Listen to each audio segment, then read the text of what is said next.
ገና ነኝ እኔ ገና እድሜ ገና አይደል እንዴ ራሴ ማድረጉ ገና ነው ምናምን እላለሁ እኔ ሁሌ ግን ምንም ነገር አላረኩም። አሁንም ማስበው ወደ ቤተሰቡ ውስጥ ብቻ ነው። አንድ ጊዜ ምንድን ነው የሚያደርጉት እነርሱ ሁሉም ነገር ያደርጋሉ። እኔ ግን ሊካለው ምን ያደርጋችሁ እንትን ማድረጋችሁ ምናምን ብዬ አልጠየቅኩም። ምን እነርሱ ማለት ነው እኮ ምንድን ነው ሁሉም ነገር ያደርጋሉ። ምንድን ነው የሚያደርጉት? ለምሳሌ የራሳቸው ነው። አሁን ወንድም አለ፣ ሁለት ወንድም አለ። ሁለት ወንድሞችም የሆነ ነገር ሁሉ ነገር አድርጋለሁ። አንዱ ቤት ሰርቻለሁ፣ አንዱም ደግሞ ሞተር ገዝቻለሁ። አባቴም የሆነ መስኖ ነገር ይሰራሉ። እንደዚህ ነገር ሁሉ አድርጋለሁ። ግን አሁን እስካሁን ድረስ የራሴ አደርጋለሁ ብዬ አስቤ አላቅም። እንዴት እንጃ። ስለዚህ አንቺንም እንደዚህ ጓደኞቹ ለምንድን ነው ሁሉ ቤት የምትልኪው? የራስሽ ነገር አታደርግም እንዴ? ነገ ከሄድሽ እኔ እርሱ ሁሉ ነገር የምትልኪው አስብ። ግን እኔ ገና ነኝ ምን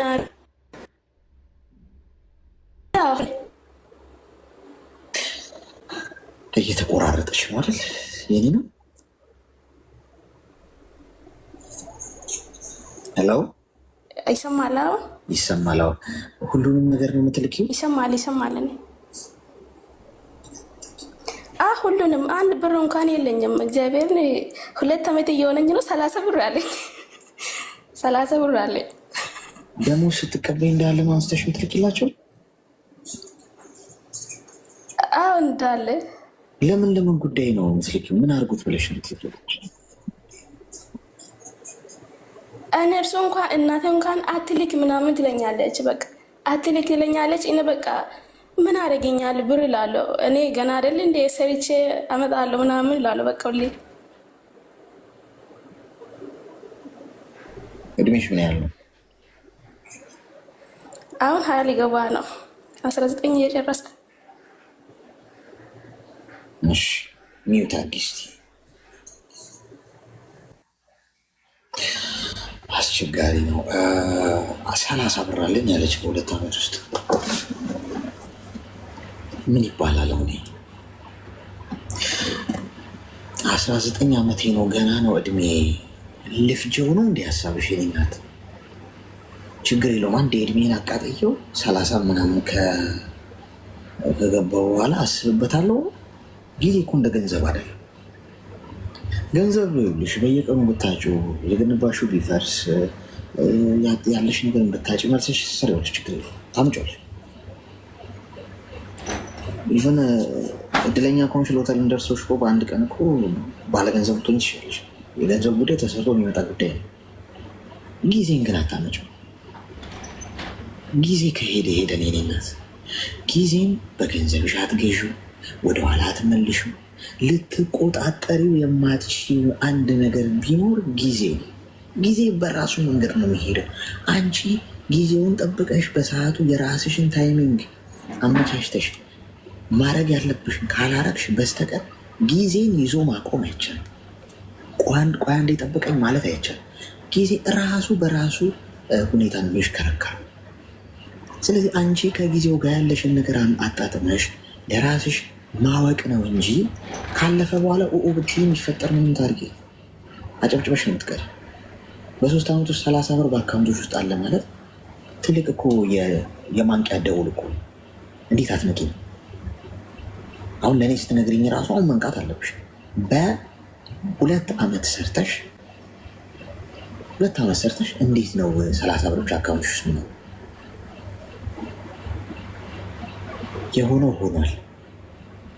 ከዚህ በኋላ ለለውጥ መነሳት አለብሽ፣ ምክር ምሰሚ ከሆነ። ስለዚህ መለወጥ የምትጀምሪው አንድ ልማደሽን ትለውጫለሽ። በየወሩ እያነሳሽ ላጣርገሽ የምትልኪው ገንዘብ ከዚህ በኋላ የለም። ቤተሰቦችሽ ለአንቺ አያስቡ፣ ጓደኞችሽ ለአንቺ አያስቡ፣ በዙሪያሽ ያሉ ሰዎች ለአንቺ አያስቡ። ለአንቺ የምታስቢው አንቺ ብቻ ነሽ። አለቀ። ምድር ላይ ለአንቺ የሚጨነቅ የለም። እስከፈለግሽ ድረስ የዛሬ እስከ 10 ዓመት የምትልኪላቸው በደንብ አድርጎ ይግጡሻል። ለራስሽ አስቢ የሚልሽ የለም። እኔ እንደ ወንድም ነው እየነገርኩሽ ያለሁት። አሁን መንቃት አለብሽ። 19 ዓመትሽ ነው። አሁን በጣም ከነቃሽና ብልህ ከሆንሽ ከ5 ዓመት በኋላ ታመሰግኘኛለሽ። ለውጥ ታያለሽ ህይወትሽ ላይ። ገንዘብ በ20 ዓመት ልብ በ40 ዓመት ይባላል። አሁን አንቺ ገንዘቡን ልቡንም አሁን የመያዝ ብቃቱ ካለሽና ልብ ከገዛሽ ይሄንን ነገር ማስተካከል ትችላለሽ። አንደኛ ብድር ጠይቂያቸው ቤተሰቦችሽ ብር እንዳይጠይቁሽ ከዚህ በኋላ። እዚህ ያለሁበት ሀገር ስራ ጠፋ፣ ጓደኞቼ ጋር ያለሁት አሁን ሰው ጋር ተጠግቼ ነው ባለው ሁኔታ ስራ ጠፍቷል። የሚያሰሩ ሰዎችም ወደ ሀገራቸው ሄደዋል። ስራ እስካገኝ ድረስ እስቲ የተወሰነ ብር ፈላልጋችሁ ከሀገር ቤት እዛም ለጓደኛ ስጡልኝና እዚህ እሷ ደግሞ ከደሞዟ ትሰጠኛለች። እንዲህ ብር ፈልጌ ነች ብድር ጠይቂያቸው። ይህ የሚጠቅምሽ ምንድን ነው? ፋታ ታገኛለሽ። አንቺ ላኪ እንዳይሉሽ አለቆ ስራ የለኝም ብላለች ብለው ለቀቅ ያሉሽ። ያችን አጋጣሚ ተጠቅመሽ አንቺ ምን ታደርጊያለሽ? ቶሎ የምትሰራያትን በየወሩ አካውንትሽ ታስገቢያለሽ። ለማንም አትናገሪ። ገብቶሻል? ከዛ ትንሽ የጠነከርሽ እምቢ ማለት ትጀምራለሽ። እንዲህ ግዢ እምቢ የለም ማለት ትጀምሪያለሽ። ዋናው ነጥብ ግን ከዛሬ ጀምሮ ለራስሽ ገንዘብ ማስቀመጥ ለምግብ በምንም ተአምር እንዳትልኪ። 5 ዓመት ብትሰሪ ከዚህ በኋላ 5ቱንም ዓመት ምትሰሪውን አስቀምጪው። ለበዓል ምናልባት እንኳን አደረሳችሁ ብለሽ የሆነ ነገር አድርጊ ቤት ውስጥ በግን ግዢላቸው ዶሮ ማለት። ከዛ በኋላ ጸጥ ብለሽ ስሪ። ይህንን ስታደርጊ የሚገጥምሽን ነገር ልንገርሽ። ሚወድሽ ሰው አይኖርም። ይጠሉሻል፣ ብቸኛ ትሆኛለሽ፣ ያገሉሻል፣ ስም ያወጡልሻል፣ ማንም አይደውልልሽም፣ ብቻሽን ትቀሪያለሽ። ግን የለውጥ መንገድ ላይ ነሽ። ስትለወጪ እነሱ ናቸው እጃቸው እስኪቀጠቀጥ ድረስ የሚያጨበጭቡልሽ። ተግባባን?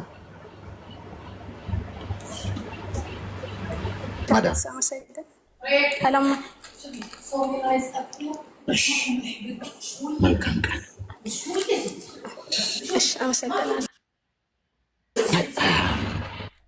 አሁን እኔ ለእንደዚህ አይነት ልጆች ነው የምመጣው። በዚህ ያለ እንደዚህ አይነት ልጅ ገና ልጆች ምንም አታውቅም። የምታደርገው ነገር ልክ መስሏት የ2 ዓመት ሙሉ አረገችው። ባዶ እጇን ቀርታለች። ብትታመም አሁን ብትወድቅ ማነው 30 ብሯ ነው የሚያነሳት። ከሰማይ በታች የሚያነሳችሁ ገንዘባችሁ ከሰማይ በታች ዋስትና የሚሆናችሁ ሰርታችሁ ያገኛችሁት ገንዘብ ነው ከፈጣሪ በታች። ሰላም ሄሎ። እሺ አንድ ጊዜ ጠብቀኝ። ታወርደኝ ይሰማል? አዎ ይሰማል። ጠብቀኝ። ይሰማል? ሄሎ ይሰማል። እንኳን ደህና መጣሽ። እሺ አንድ ጊዜ ናነክ አሌክሶ። እኔ በጣም አከብርሃለሁ፣ አድናቂ ነኝ እጅግ በጣም። እኔ በጣም ጭንቅ ብሎኛል እና የማማክርህ ነገር ነበረኝ። ድምፄ ይሰማል?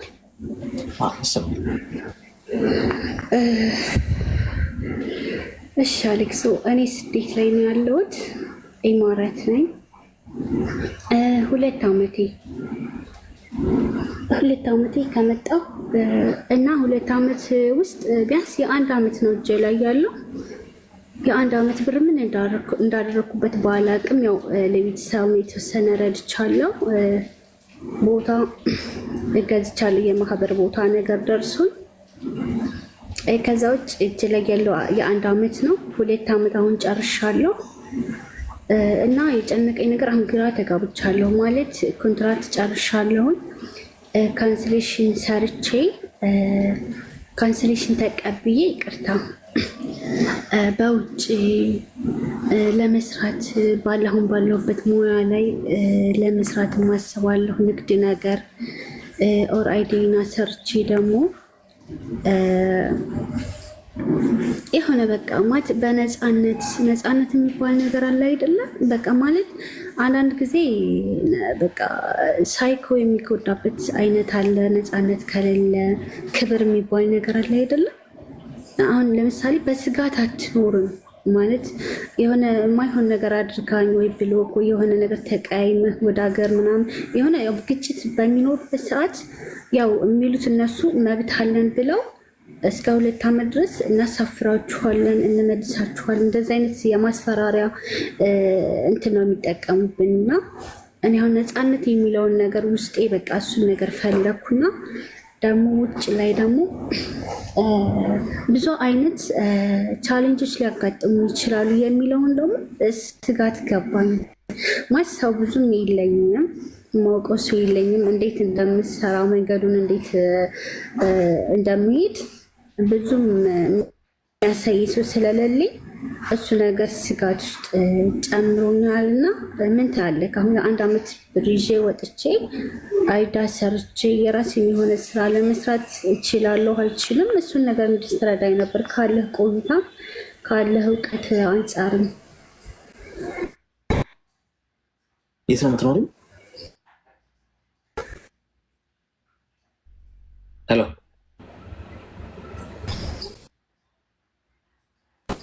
ሄሎ፣ ምን ተፈጠረ? ግሉኮስ ስጡልኝ እስኪ፣ ሁኔታዋ ትንሽ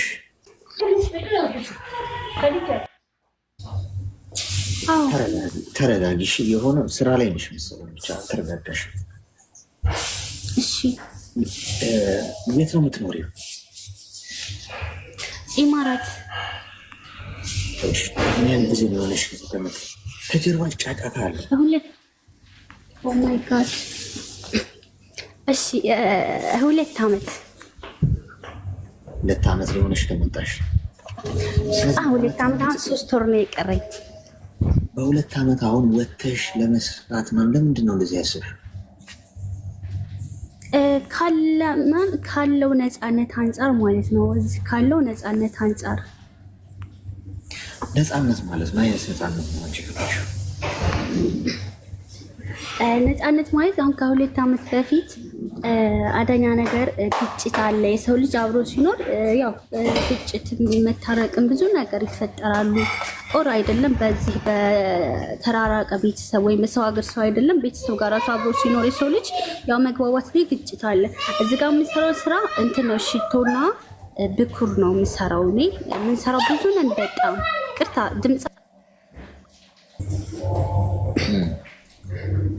እና የምንሰራው ሽቶ ነው። ብዙ ሰራተኞች ነን እና አሰሪም አለ። ከዛ በተረፈ ደግሞ ሰራተኛም ጋር ያው አንድ ሰራተኛ ጋር ትንሽ ያለ መግባባት ነገር አለ። እንደ አለቃነት ምናምን ስሜት ይሰማታል እና ሁሉም ይፈሯታል። ልክ እንደ ፈጣሪ ይሰግዱላታል። እኔ ጋር ደግሞ እዚህ ጋር መስራት ያለብኝ ስራ ጠንቅቄ እሰራለሁ። ከዛ ውጭ ግን አይመለከተኝም ወይ ምንም አልሰማሽም። የምሰማው እኔ መስማትም ያለብኝ ደሞዝ የምከፍለኝን ከእሷ ጋር ተነጋግሬ ያመጣችኝን አይዲያ ያሰራችልኝ ሴት ከአንቺ ጋር ምንም አይነት ምንም እንደ ኃላፊ ብትቆጠሪም እኔ እሷ ጋር ደግሞ ትንሽ ግጭት አለ። እዛች አንዲቷ ጋር ማለት ነው ሰራተኛ ከ10 በላይ ነው ያለው የምንሰራው የስራችን ባህሪ ማለት ነው። እና እሷ ጋር ትንሽ ያለ መግባባት አለና እና በዛ በመካከል ላይ ወደ ኢትዮጵያ መልስሻለሁ የሚል የማስፈራራት እንትን ደርሶብኝ ነበርና በጣም በዛ ነገር ላይ በጣም ተሰማኝ እኔ ማለት ነው። ያማት መኖሪያ ቢኖር ኑሮ ይሄን ያክል እንደዛ አትለኝ ነበር በማለት ማለት ነው አለቃዬ ማለት ነው። ደሞዝ ምን ያህል ነው የሚከፍልሽ? ደሞዝ አሁን ላይ በ1200 አመጣችን እስከ 1450 ብር ትሰጠኛለች አሰሪ። እረፍት አለሽ? እረፍት የለም ጭራሽ አይታሰብም። በቀን ስንት ሰዓት ትሰራላችሁ? ጧት 2 ሰዓት እንገባለን። ማታ 8 ሰዓት የምንወጣበት አለ። ከዛ በተረፈ የምናመሽበትም አለ። እንደ ስራው ነው፣ እንደ ገበያው ነው። ነጋዴ ነች። ሱቅ ነው አይደል? ሱቅ ነው አይደል? ሱቅ ነው። ትንሽ ነጋዴ ነች። ብኩርና ሽቶ ትሰራለች። በሁሉም አረብ ኤሚሬትና በሁሉም አገር ካርጎ ትልካለች። ኢማራትም ውስጥ ታስረክባለች። እሺ እድሜሽ ምን ያህል ነው? እድሜ ትልቅ ነኝ። ልጅም አለኝ ኢትዮጵያ። ሚሉት አድርጊ ማዳምጭ ነይ 31 ዓመት ነው። እሺ ሚዩት አድርጊ። እሺ አንደኛ ነገር በደንብ አዳምጭ። እዚህ ውስጥ አሁን ከዚህ በባሰ በጣም ከባድ ሁኔታ ውስጥ የሚሰሩ ልጆች አሉ። አንቺ ተናገሩኝ ምናምን ነው እና አንዳንድ ያልተመቹሽ ነገሮች አሉ። ኦፍኮርስ እንዲህ የሚመች ነገር እኮ እንደውም ላይኖር ይችላል። ተሰዶ ሰው ከሀገር ውጭ አባትሽ ቤት ምናምን እኮ አይደለም የምትሰሪው፣ ወይ እናትሽ ቤት ወይ ወንድምሽ ቤት ምናምን እኮ አይደለም። ከሀገር ውጭ ተሰደሽ ነው፣ ባዕድ ሀገር ነው። ቻሌንጅ ሊኖር ግድ እኮ ነው። ምንም ነገር ሳይኖር አልጋ በአልጋ የሆነልኝ ነገሩን ካልሽማ፣ ወይም አንቺ እንደምትፈልጊው አንቺ በአእምሮሽ በቀረጽሽው መንገድ ልስራ ካልሽ እንዴት ይሆናል? እንከን ባየን ቁጥር የሆነ ሌላ ነገር አሻገር የምናይ ከሆነ አንለወጥም። በማይመች ሁኔታ ውስጥ ራስን መለወጥ ነው። እንደውም ማዳም ቤትም ሆነ ወይም ደግሞ የከፋ ቦታ እየተሰደቡ አንዳንድ ቦታ ድብደባም ጭምር አለ። ህገወጥነት ነው ድብደባ። ግን እንደዛ እንኳን እየደረሰባቸው ችለው ነገ ያልፋል ብለው ዋጣ አርገዋት ያችን የሚሰሯል። ለምን ከዛ ቦታ ምናልባት ስራ ላላገኝ ይችላለሁ፣ ስራ ፍት ከመሆን ቢያንስ እንኳን ችን ቀን እስክታልፍ ስራ አድርጌ ራሴን ቀይራለሁ ብለው ማለት ነው። ያለሽበት ነገር ጥሩነቱ ካልገባሽ እና ከሌላ ነገር ጋር ከአንቺ በባሰ ሁኔታ መጥፎ ነገር እያሳለፈ ያለ ሰው እንዳለ ካላየሽ አታመሰግኝ። ወጥቼ ለስራ የሚለውን ነገር ብታስቢበት ምከሬን ካልሽ፣ ምክንያቱም ብትወጪ አሁን 1400 ድርሃም ነው የሚከፈልሽ። ብትወጪ ምን ያህል ይከፈልሻል የሚለውን ሂሳቡን እነስራ ውስጥ ሲው ጋር ችግር የለውም እኮ ያው አንዳንዴ በካልኩሌሽን መሄድ የበለጠ ግልጽ ያደርገዋል ጉዳዩ። ሁሉም ነገር የቁጥር ጨዋታ ስለሆነ እንጂ 1400 ድርሃም እየተከፈለሽ ነው። ሰው የምትኖሪበት አለ፣ ለምግብ ይሄ ለትራንስፖርት ነው የምትይው ነገር ብዙ ላይ ያሳስብሽ ይችላል። ቢሆንም ግን የቤት ኪራይ አትከፍይ። ሰው ሴቭ የምታደርጊው ነገር አለ ማለት ነው። ብትወጪ አይዲ ብታሰሪና የራስሽን ስራ ብትሰሪ ብለን እናስብ። ደግሞ ስንት ይከፈለሻል የሚለው ወደ ጎን እናድርገውና ወጪሽ ላይ እናውራ። መጀመሪያ ገብቶሽ ወጪሽ ምንድን ነው? ለምሳሌ አይዲ ካሰራሽ በየ2 ዓመቱ የሚታደስ አይዲ ራስሽ ነሽ የምታወጪው ወጪው ምናልባት 10-15 ሺህ ድርሃም ድረስ ብለሽ አስቢ በ2 ዓመት። እሱ ይቀመጥ። ለትራንስፖርት የምታወጪውን አስቢ በወር፣ ለምግብ፣ ለአስቤዛ፣ ለቤት ኪራይ፣ ይህ ሁሉ ወጪሽ። ልብ በይ። ስለ ገቢሽ ገና አላወራንም። አሁን ይህንን የምነግርሽ ምንድነው በግልጽ አንተ እዚህ ስለቆየ ስላልሽኝ ስለማውቀው፣ ይህ ሁሉ ወጪዎችሽ፣ የስልክ ወጪሽ፣ የኢንተርኔት ወጪሽ፣ ኤቭሪቲንግ ወጪ ነው። የራስሽን ነሽ የምትሽው ወጥሽ ከሆነ ተቀጥረሽ ስትሰሪ ጥሩነቱ ምንድነው? የቀጠረሽ አካል አንዳንድ ነገሮችን አኮሜዴት ማድረግ ወይም የመሸፈን እንትን አለው ግዴታ አለበት። ቀጣሪሽ እስከሆነ ድረስ አይዲሽን የመሸፈን ኃላፊነት አለበት በየ2 ዓመቱ። ትራንስፖርትሽን፣ ማዳም ቤት ደግሞ ምሳሌ ከሆነ ምግብሽን፣ የቤት ኪራይ አትከፍይም ምናምን ሴፍ ነው ማለት ነው። አሁን ይሄ ሁሉ ወጪሽ ነው ብለን ካሰብን ስለ ገቢሽ እናውራ። ምንድነው ሰርተሽ ይህን ሁሉ ከቨር የምታደርጊ? ምንድነው? ነጋዴ ነሽ? ነጋዴ ብትሆኚ ምን ያህል ተሸጫለሽ? ምን ያህል አትራፊ ነው ቢዝነስሽ? ስኬታማ ነው ወይ? ገብቶሻል? ምንድነው ወጥተሽ የምትሰሪው የሚለው ከወጪሽ ጋር ስታገናኙ ወጪሽ ሚዛን ይደፋል። ስለዚህ አሁን መውጣቱ ራስሽን ለአደጋ ማጋለጥ ነው። አንደኛ ገንዘብ ሴቭ አድርገሽ እንኳን በቂ አካውንትሽ ውስጥ ኖሮ ሰርቫይቭ እስክታደረጊ ስራሽ እስኪያድግ ምናምን በዛ እኖራለሁ የሚል እንኳን የለሽም። ምክንያቱም ገና ነሽ፣ 2 ዓመት ነሽ ገና ከመጣሽ። ስለዚህ አርቆ ማሰብ ማለት ይሄ ነው። በስሜታዊነት ወጥቶ ላጥ ብሎ መውጣት ትክክል አይደለም። ይሄ አሁን ያለሽበትን ስራ ነገ መልሰሽ ማግኘት ከባድ የሚሆንበት ጊዜ ይመጣል። እሺ አስቢበት። አይመስልሽ? እሺ አሌክስዬ በጣም አመሰግናለሁ። ስለዚህ በዚህ ሁኔታ ልቀጥል ማለት ነው። በደንብ እሺ ወንድሜ። እሺ የምታገኛትን 1400 ድርሃም ከመቶ 85% ሴቪንግ ብለሽ ቁጭ አድርጊና ሴቭ አድርጊ ገንዘብ እቁብ ግቢ ገንዘብሽን አብዥው። እሺ መጀመሪያ እሺ አባቴ በጣም አመሰግናለሁ። እጅግ በጣም አድርጌ አከብርሃለሁ። እድሜና ጤና ይስጥልኝ። እሺ አባቴ ወጥቼ ልስራ የሚለው ግን ልክፍት ውጭ የወጡትን እያያችሁ ነው ሲዘንጡ ምናምን ቲክቶክ ላይ ቪዲዮ ሲሰሩ በመኪና በባቡር ሲንሸራሸሩ ምናምን ነገር ቆንጆ ቆንጆ ፎቶ ምናምን ቆንጆ ቆንጆ ፎቶ ቆንጆ መነሳት ትችላለሽ እኮ ወጥሽ እኮ በቃ ቆንጆ ቆንጆ ልብስ ምናምን ዘንጠሽ እስከሚሰልብ ወጥሽ ቡርጅ ከሊፋ ጋር ምናምን ቂቅ ምናምን ተነስተሽ ፖስት ማድረግ ይሄ አሁን ነፃነት አይጠይቅም። አትሾሉ በምታዩት ነገር ገብቷችኋል። ውጭ የወጣ ሰው ቪዲዮ ቲክቶክ ቪዲዮ ላይ ስታዩ የሆነ ነገር ላይ እንዲህ ነፃነት ማለት በገንዘብ ነፃ ስትወጪ ነው።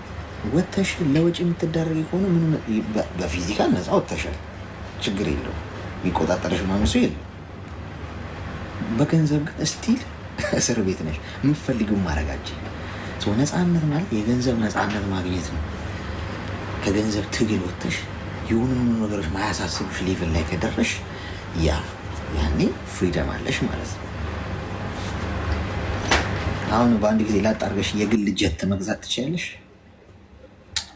እስቲ ላምበርጊኒውን አምጣልኝ፣ ሂሳቡን እንዳያሳስብ፣ ሂሳብ ምናምን እንዳትከራከር፣ ይገባላችኋል። ቼክ ቆርጥለታለሁ። ዝም ብለህ መኪናውን ብቻ የሚያምረው መኪና ወዲህ በልተ ያለሽ ሰው ፍሪደም የለም ማለት ነው። የገንዘብ ፍሪደም ወጥሬ መስራት አለብኝ ማለት የተገኘውን ስራ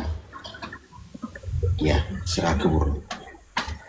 የትኛውም ስራ መለወጥ ይቻላል፣ የጊዜ ጉዳይ እንጂ። ይሰማል?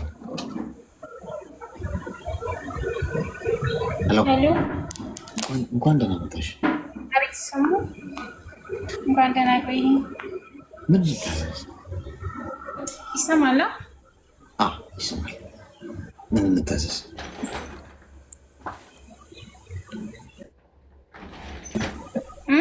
ሄሎ፣ ይሰማሽ?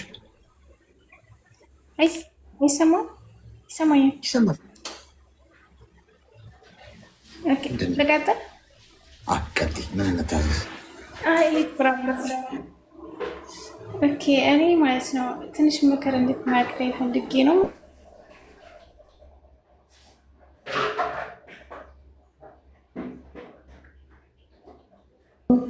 ሀታ ፋሚሊ ምናምን ነገር አላወራም።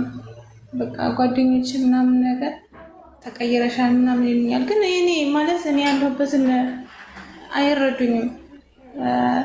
እንደዚህ ኦንላይን ምናምን በሌሉ ሰዓት ደውልና ከዛ ደውዬ ነበር ምናምን እላቸዋለሁ ማለት ነው። በቃ ስልክ ማውራት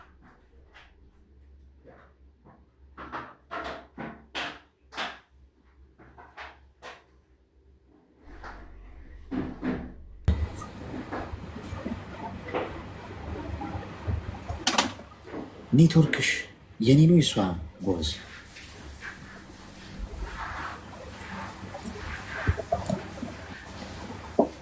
ማዳም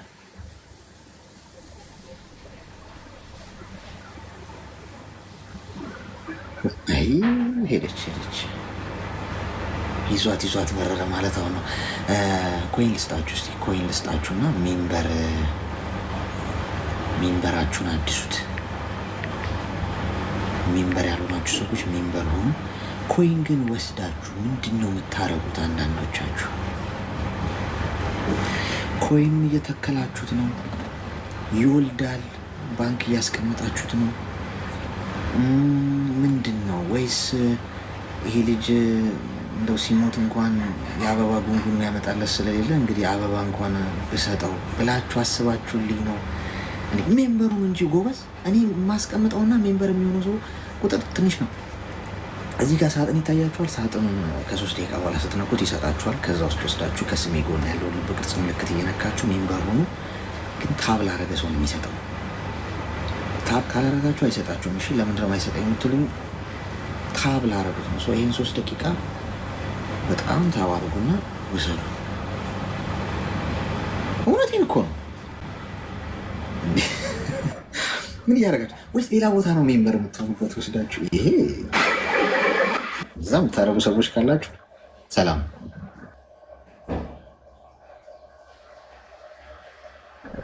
እዛም የምታደርጉ ሰዎች ካላችሁ ሰላይም ልከም ቢሆን እንከታተላችኋል።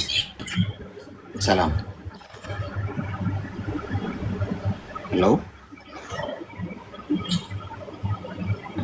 ቀጣይ የኮይኑ ነገር ጥናት ይደረጋ። እኔ እኮ ጌም ስጮት ምናምን እኮ ወዳጆቼ ምናምን የሚሰጡኝም ከሆነ ኮይን ስላችሁ አታምኝ እኮ አለ። እኔ ራሱ ጠቃቢስ ነኝ፣ ግን በቃ የሚሰጡኛችንን ምናምን አድርጌ እሰጣቸዋለሁ። ሰላም ሰላም ነው አሌክስ። እንኳን ደህና መጣሽ። አሎ ይሰማል? እንዴት ነህ? ሰላም ነው ይመስገን ፈጣሪ። ምን እንታዘዝ? ትንሽ ምክር ፈልጌ ነበር። እሺ ተዳክመሻል በጣም አይዞሽ። ቀና በይና ድምፅሽን ጠረቅ ጠረቅ አድርጊውና ንገሪ። አይሰማም። ሴትዮዋ ያው ትንሽ ቅርብ ላይ ስላለች ድምፅን ከፍ አላደርግም ብዬ ነው። እሺ እኔ ያው ባለትዳር ነኝ፣ የአንድ ልጅ እናት ነኝ። ያው ከትዳሬ ጋር ሁሌ ሰላም ስለሌለ በብዙ ነገር እዚህ እኔ አረብ ከመጣሁ ሳውዲ ነኝ። አረብ መጥቼ 2 ዓመት ጨርሼ ወደ 3ኛ ጀምሬያለሁ።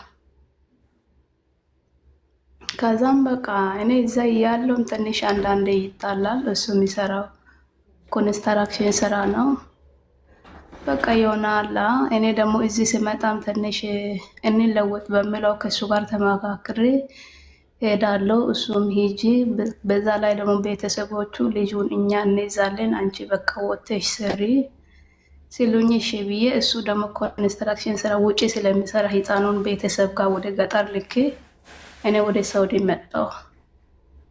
ከዛን አሁን እየኖረ እያለ እዚህ መጥቼ ዕዳዬን ከፍዬ ጨርሼ ያው ጠቅላላ 1 ዓመት ከከነ ዕዳዬ 2 ወር ደሞዝ ወደ እሱ ልኬያለሁ።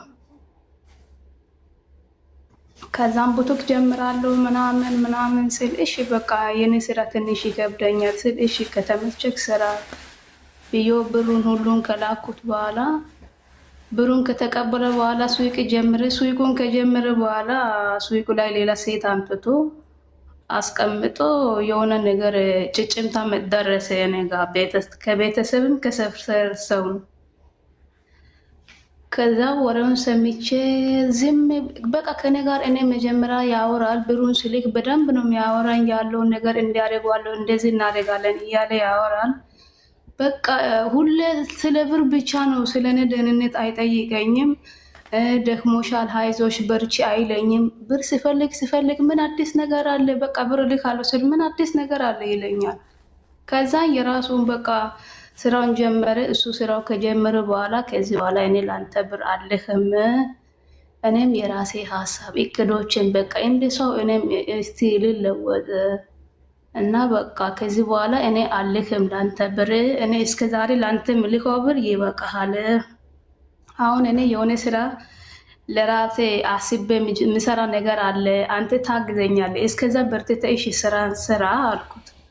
ከዛን እሺ ብሎ 1 4 ወር 5 ወር ቆይቼ ጭጭምታውን የሰማው አውቄ አልጠየቅኩም። ከዛ ልክ ጭጭምታውን ከሰማው በኋላ እኔ መሬት ልገዛ ፈልጌ ነበረ፣ የተወሰነ ብር እኔን ለቀብድ ታግዘኛለህ ወይስ እንዴት ነው? ሳይበዛ 20 ሺህ ብር ብቻ እንዳይበዛ፣ ያው ያንተ ገማም እንዳይበላሽ 20 ሺህ ብር ለእኔ እንትን ካገዝከኝ፣ ቀብድ ካገዝከኝ፣ ከዛ በኋላ እኔ አንተን አላጨናንቅም፣ ሄደ ራሴ ገዝተህ ትመጣለህ እና የኛ ሀገር ላይ ትንሽ ከተማ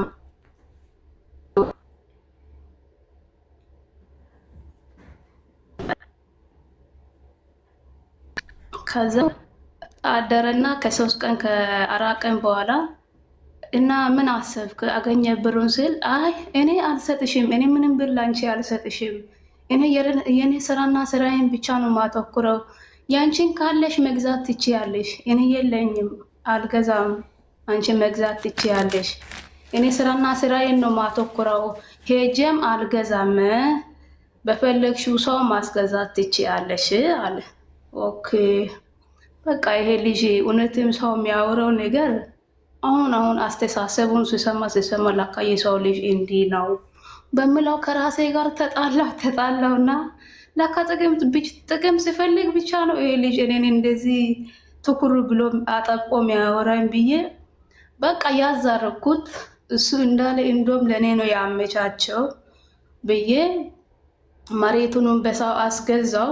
ቤተሰቦች ያው የሱ ቤተሰቦች ልጁ እነሱ ጋር ስላለ አላስቀይማቸውም ብዬ እነሱንም አላሰማም። የኔ ቤተሰብም እጅ ያስገባ ያው ታማኝ ልጅ አለ ሰፈር ልጅ ሁሉ ነገሩን ያው ቤተሰብ ይሰማሉ። እጃቸውን እንዳያስገቡ አልፈለኩም። ከዛ ተገዛ። ኦልሬዲ ሁሉንም ነገር ጨርሻለሁ። ከጨረስኩ በኋላ አንተን ሂድ ስል እምባልክ እኔ መሬቱን ገዝቼ ነበረ። በጣም ደስ ብሎኛል። አንተ ደስ አላለከም? ምን ይመስላል አልኩ። ከዛን ምን ይላል አንቺ እኮ ጸባይኛ ባል ይዘሽ ጸባይኛ ባል ስለያዝሽ ነው እንደኔ ጸባይኛ አታገኝም። አንተ እኮ እኔ ለአንተ ኃላፊነቱን ሰጥቼ ነበረ። ያንተን ኃላፊነት እኔ ስሰጥ አንተ ያው ክብር አልፈለክም። ስለዛ እንግዲህ ምንም ማድረግ አልችልም። እኔም አደረግኩ። እስቲ መጨረሻውን ፈጣሪ ያውቃል ብዬ እንደዚህ ስል አይ ብሩን ለኔ ብትልኪ አይገዛም ነበር። ብሩን ለኔ ስላላክሽ እንኳን ተገዛ፣ ዋና መገዛት ነው ችግር የለውም አለ። እሺ ብዬ ታውኩና አሁንም ወሬው ሲደጋገም ከልጅቷ ጋር ያለው ወሬ ሲደጋገም ምን ተባለ? 2-3 ሱቅ ላይ አለች ኢቴ ሜዳ ነበረች። ደግሞ እዛ ግቢ ውስጥም አከራዮችም ሁሉ ተከራይተን ነው የምንኖረው በይዛዊ። ከዛን ጠየቁት። አይ እንደዚህ ሲሉ ነበሩ።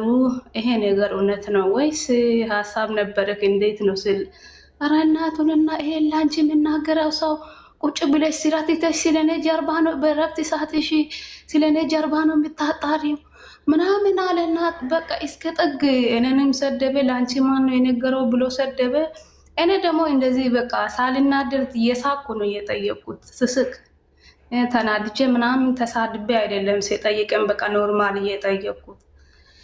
ከዛን የሰው ወሬ ሰምተሽ ነው እኔ እንደዚህ አይደለሁም ምናምን አለ። ከዛን አይ በቃ ይሄ ነገር እውነትም ላካ ለዚህ ነው እኔን እንደዚህ ትንሽ ከኔ መሸሽ የፈለገው። እኔ ብር እልካለሁ ካልኩ ምን አለ አዲስ ነገር ምን አለ እያለ በየደቂቃው የሚደውለው ሰውዬ ዛሬ ላይ እኔ ብር ስለዘጋው ነው እንደዚህ የሆነው ብዬ በቃ መሬቱን ሲገዛም በራሴ ስም ነው የገዛሁት።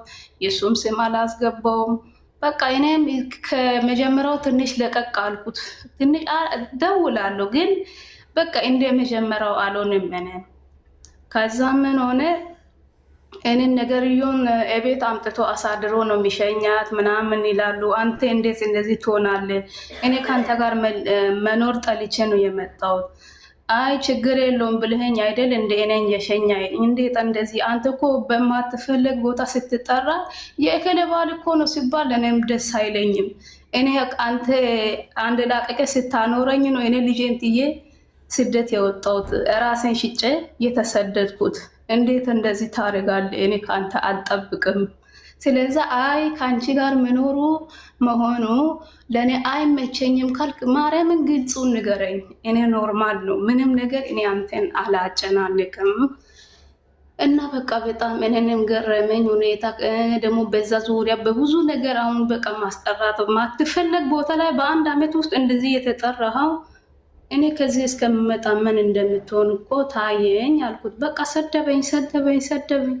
ከተደበን በኋላ እኔም ማውራት አቆምኩና ቤተሰቦችም ያው የሱ ቤተሰቦች ልጄን እነሱ ጋር ስላለ በእርግጥ አዋራለሁ። በቃ ሁሌ አንዳንዴ በሰው ስልክ ፈልጌ አገኛለሁ ልጄ ስለምናፍቀኝ። ከዛን እነሱም ወሬው እነሱ ጋር ደረሰ።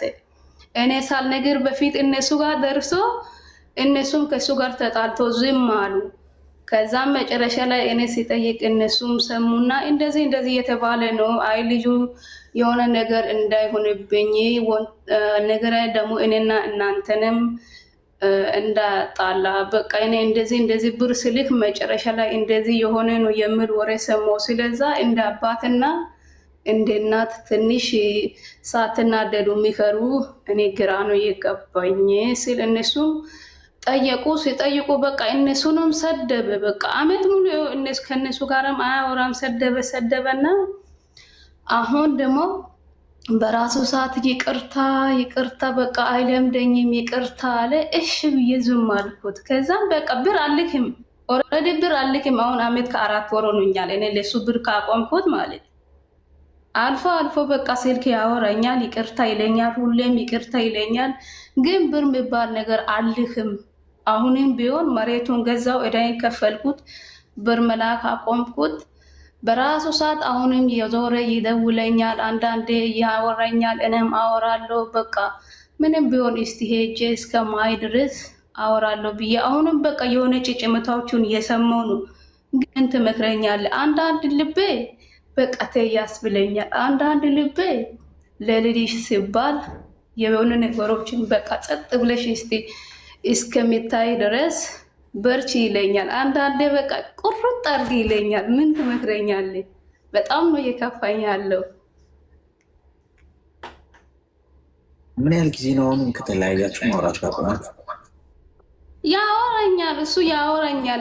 ከኔ ጋር እንደ ንጹህ ሰው ነው የሚያወራው ታውቃለህ። እኔ የእሱ ጀርባ ሙሉ በሙሉ እሰማለሁ። እኔ እንደማይሰማ መስሎት በቃ እኔ ጋር ሲመጣ በቃ ታውቃለህ ጥሩ ጥሩ ያጫውተዋል፣ ግን እኔ እሰማለሁ።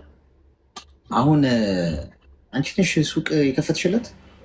ምን እኔ ነኝ የከፈትኩት፣ እኔ ነኝ የላኩት። ስራ የለውም አለው አሁን ምን አደረገ መሰለ ራሱን ስራ ፊልድ የወጣ ፊልድ ወጥቶ ስራ ተገኝቶ ሱቁን ተከራይቶ ነበረ። አሁን የሱቁን ልብስ እንዳለ የተከራየው ቤት ውስጥ አስገብቶ ሱቁን ለቋል። ኦልሬዲ ልብሱ እቃው ቤት ነው ያለው። አሁን እሱ ሌላ ሱቅ ለመክፈት ለሱ ምን ያህል አወጣሽ? ሱቅ ለመክፈት ለሱ አንድ 600,000 ምናምን እስከ 5 ከምናምን እና 600,000 አሁን ባከነ ማለት ነው። ባከነ ማለት ነው። 600,000 ባከነ በቃ ዝም ብሎ ያጠፋል። እኔ ደግሞ እሱ ደግሞ ትንሽ ብር አይደለም የሚያገኘው አሌክሶ፣ ብዙ ብር ነው የሚያገኘው ሰርቶ ራሱ። ከዛን ከሱ ጋር እያለው በቃ ከትንሽ እኔ ከወለድኩ በኋላ ተቀያየረብኝ። ሲቀያየረብኝ ይሄ ልጅ ምን የሆነ ነው ሲል ግራ ገባኝ። በቃ ከቀለብም ያስረበኛል፣ ከሁሉም ነገር ስላስረበኝ ደግሞ እኔ ቁጭ ብዬ የምበላ ሴት አይደለሁም። ሰርቼ ነው የምበላው። ልጄን ይዤም የቤት ውስጥ ስራ ሰራለሁ፣ ራሴ የሚችል ስራ አልፌ ከልጄ አልፌ ከኔ አልፌ ለሱ ሆናሉ ታውቃለህ። በቃ የሆነ ነገሮችን ሲቆይ ሲያደር ማወቅ እንትን አለኝ። እሱ መማገጡን አሁን አረጋግጠሻል? አዎ አረጋግጫለሁ። በአንድ በኩል ያምረኛል፣ በአንድ በኩል ከዚህ በኋላ አላረግም፣ ከዚህ በኋላ ይቅርታ አላረግም ማገጥኩ ይለኛል፣ ግልጽ ይነግረኛል። ግን በቃ ውስጤ ከዚህ በኋላ እንዴት ልኑር የምለው በቃ ጥርጣሬ። በቃ እኔ ከሱ ጋር ሳወራም አንዳንዴ በቃ እርርድብን በቃ ስደብ ይለኛል። ከዛም ፈጣሪ ወይ ትዕግስቱ ሲጣ በቃ እንደ ንጹህ ሰው ከኔ ጋር እኔ ይቅርታ ሲል አውቀ ለልጄ ሲል አወራለሁ። ግን እሱ መማገጡን ያምንበታል። በዛ ላይ ደግሞ እኔ ምን ልበል በቃ እንደለው ምለው እኔ ጥርጣሬ በቃ የራሴን ጠላው ታውቃለህ። እድሜሽ ምን ያህል ነው? እኔ እድሜ እስከ 28 ሆነዋል። ሚዩት አድርጊ። ቃሪያ በሚጥሚጣ ሰናፍጭ ያለበትን መርፌ አቀብለኝ። ትንሽ ለብለብ ሊያደርግሽ ይችላል። ምክንያቱም 600,000 ብር አውጥተሽ ሱቅ የምትከፍቺለት ባል ማን ነው? ባል አንቺ ነሽ? እሱ ነው? ቦታ እኮ ተቀያየራችሁ። 600,000 ናት ብለሽ አቀልሽ እንዴ? ዜሮ ሲበዛ ይቀልባችኋል። እንደ አንዳንድ ሺዎች እንዴት ነው ሺዎቹን ማቅለል የጀመራችሁት? አልገባም። እንዲህ በቀላሉ አቅልለሽ ካየሹ እኮ ነገሩ ነገም በቃ ምንም ትርጉም እኮ አትሰጪው ለገንዘብ። አንቺ ነሽ እኮ እያስተዳደርሽው ያለሽው። እንዴት አይቅበጥ? እንዴት አይማግጥ? ምንድነው እናቱ መሰልሽውና ሌላ ሴት ፍለጋ ሄድን። እንክብካቤ ስታበዥበት፣ ሱቅ ስትከፍችለት፣ ለእግሮ አይቅረብለት ስትሄድ፣ መሬት ስትገዥለት ምን ያላረግሽለት ነገር አለ? በቃ እሷ እናቴ ነች ሌላ ሴት ልፈልግ የምትፈትነኝ ቻሌንጅ የምታደርገኝ ብሎ ሄደ። ለራስሽ ኑሪ ከዛሬ በኋላ አለቀ። የሆነው ሆኗል። ምን ላርግ ከሆነ እያልሽኝ ያለሽው ለራስሽ ኑሪ፣ አትላቂ። ሰውየው አንቺ ይሄንን ሁሉ መስዋዕትነት ከፍለሽለት በላይሽ ላይ ከማገጠ ከዚህ በላይ እኮ ቀይ መስመር የለም። ይቅርታ ታደርጊያለሽ፣ ግን መለሰሽ ህይወትሽ ውስጥ ይሄ ሰውዬ አይኖርም። ባል የሚባል የለሽም፣ ናት ሲንግል ነሽ። አንቺ ዛሬ ለራስሽ ካላሰብሽ ማንም መቶ ለራስሽ ለአንቺ ያስብሽ። የሰው ልጅ አንዳንድ ሰው ይሉኝታ የለውም። ገብቶሻል? እንደፈለገ ሊዘል ይችላል። ገንዘብ ትልኪልታለሽ፣ ሁሉ ነገር ተሟላለት። ታዲያ ሌላ ሴት ጋር ቢሄድ በቃ ምን ይፈልጋል? እንደ ሞኝ አይደለም እሱ ፊት ስትቀርቢ መሆን ያለብሽ። ከዛሬ ጀምሮ የዋህነት ያሳረድሻል፣ ያስገድልሻል። ገንዘብ እንዳትልኪ፣ ስራሽን ያለሽበት ሀገር ላይ ብቻ ትኩረት አድርጊ። ሀገር ቤት ስትይጂ ከእሱ ጋር ያለሽን ጉዳይ ትጨርሻለሽ። እሱ ይዝለናው እንደፈለገ ዘሎ ግን ባልሁም ብሎ ከመጣ ቀልድ ነው። ይቅርታ አድርጊልኝ። ይቅርታማ ይደረጋል በደንብ፣ ግን መልሰሽ ዙፋኑን አትሰጪው። የህይወትሽን ዙፋን በሰፈር ሽማግሌ ሰብስቦ ምናምን የሚፈታ አይደለም። የሰፈር ሽማግሌ አብሮሽ አይኖርም። አስታራቂ አብሮሽ አይኖርም። የምትኖሪው አንቺ ነሽ። ህሊናችሁን ጎድተው፣ ሞራላችሁን ጎድተው፣ ህይወታችሁን አበላሽተው፣ ንቀዋችሁ፣ ረግጠዋችሁ፣ ተጫውተውባችሁ፣ የዋህነታችሁን እንደ ሞኝነት ቆጥረው ተሳልቀውባችሁ ከሄዱ በኋላ ይቅርታ በምትባል ቀጭን ገመድ ሊመጡ ይፈልጋሉ ወደ ህይወታችሁ። ኦኬ ይቅርታ አደርጋለሁ፣ ግን ህይወቴ ውድ ነው፣ ዋጋ የከፈልኩበት ነው።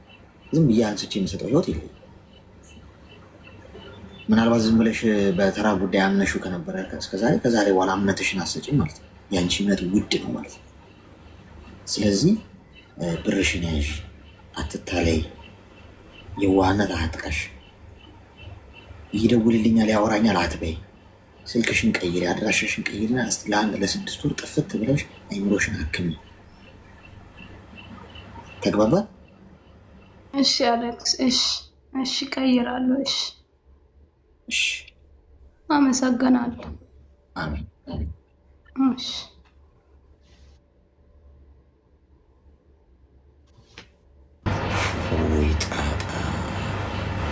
እኔ ግን እነዚህ ወንዶች እዚህ ውስጥ ያላችሁ ወንዶች ባካችሁ እስቲ ታደጉኝ።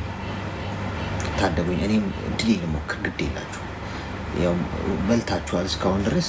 መንገዷን ብትጠቁሙ ምን እያስነካችኋቸው ነው?